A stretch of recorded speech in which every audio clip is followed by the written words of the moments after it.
SRH के सामने भले एलएसजी की टीम इस मुकाबले को जीत करके इस बार मैदान में उतरी थी, लेकिन सामने शुभमन गिल कुछ इस प्रकार से आज खड़े हुए कि इस मुकाबले में एलएसजी की टीम को चारों खाने चित कर दिया। आप बैटिंग की बात करिए, फील्डिंग की बात करिए या फिर बॉलिंग की बात करिए, सबसे खराब परफॉर्मेंस इन्होंने एक बार फिर से बैटिंग में किया। बैटिंग में इन्होंने जो एसआरएच के सामने किया वही यहाँ पर किया। एसआरएच के सामने भी ये लोग हार जाने वाले थे अगर मुकुल चौधरी का वो तूफान नहीं आया होता।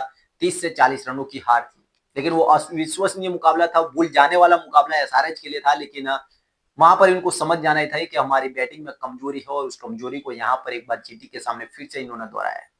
जीटी के सामने इस मुकाबले की अगर बात करें तो चार ऐसे खिलाड़ियों की बात करेंगे आपको जिनकी वजह से इस मुकाबले को जीटी को जीतने में इन लोगों ने काफी मदद की है। नंबर 1 खिलाड़ी का नाम है निकोलस पूरन। निकोलस पूरन जितनी शानदार बल्लेबाजी पिछले सीजन इस टीम के लिए करते हुए आए थे, उतनी खराब परफॉर्मेंस इस साल इस सीजन में करते हुए आए और इस मुकाबले में 21 गेंदें खेलने के बाद सिर्फ 19 रन।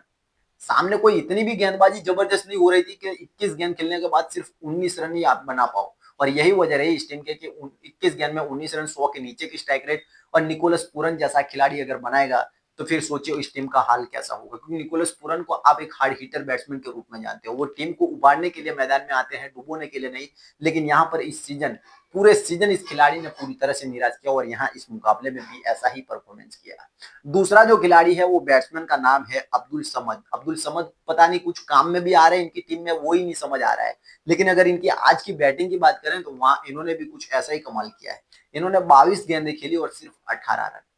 18 में 22 बनाए थे तो वो बात भी अलग थी, लेकिन 22 में 18 यानी कि तकरीबन 4 ओवर की बल्लेबाजी ये कर जाते हैं और सिर्फ 18 रन अगर बनाएंगे तो फिर सोचिए जीटी की टीम कैसे इस मुकाबले को नहीं जीतेगी। और हुआ भी ऐसा कि जीटी की टीम इस मुकाबले को बड़े आराम से जीती। उसके पीछे की दो थी, वो ये दो खिलाड़ी थे जिन्होंने, एक ने बनाया 21 में 19 और दूसरे ने बनाया 22 में 18।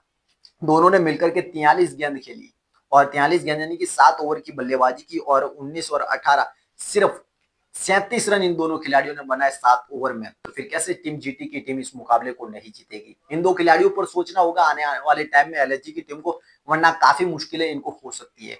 तीसरा खिलाड़ी जो है वो है मिचेल मार्श। मिचेल मार्श जो है वो ऋषभ पंत के साथ में ओपनिंग करते, ऋषभ पंत को अपने आप को नीचे करा, मार्करम को ऊपर भेजा। लेकिन इस बार जो है वो मिचेल मार्श ने काफी निराश किया है।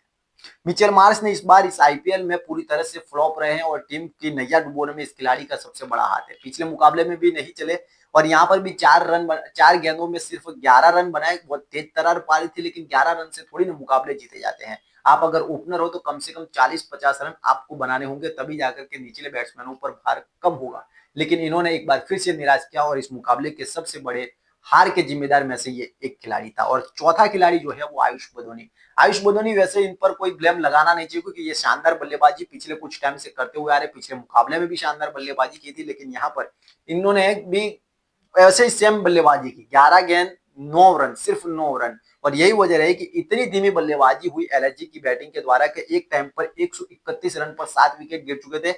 और ओवर कितने हुए थे? 18.1 ओवर, यानी कि सिर्फ 11 गेंद बाकी थी और 165 तक ये पहुंचे। यानी बाकी के 34 रन सिर्फ 11 गेंदों में बनाए। वो भी किसने बनाए? शामी ने बनाए और लिंडे ने बनाए। और उन्हीं दो बल्लेबाजों की, ये तो वैसे तो दोनों बॉलर है, लेकिन उन्हीं दो बॉलरों ने जो बैटिंग की उसकी वजह से सम्मानजनक स्कोर तक पहुंच पाई एलएसजी, वरना इस मुकाबले को भी बहुत बुरी तरीके से हारने वाली थी। लेकिन वो जो 25-30 रन लास्ट के 10-11 गेंद में आए उसकी वजह से ये मुकाबला जो था वो 165 तक पहुंचा, लेकिन वो काफी नहीं था जीटी जैसी बल्लेबाजी के सामने। और इनकी ये धीमी बल्लेबाजी, खराब बल्लेबाजी, यही वजह रही कि इस मुकाबले को काफी बुरी तरीके से एसआरएच के सामने बचा लिया मुकुल चौधरी ने, लेकिन यहाँ पर कोई नहीं बचा पाया इन लोगों को।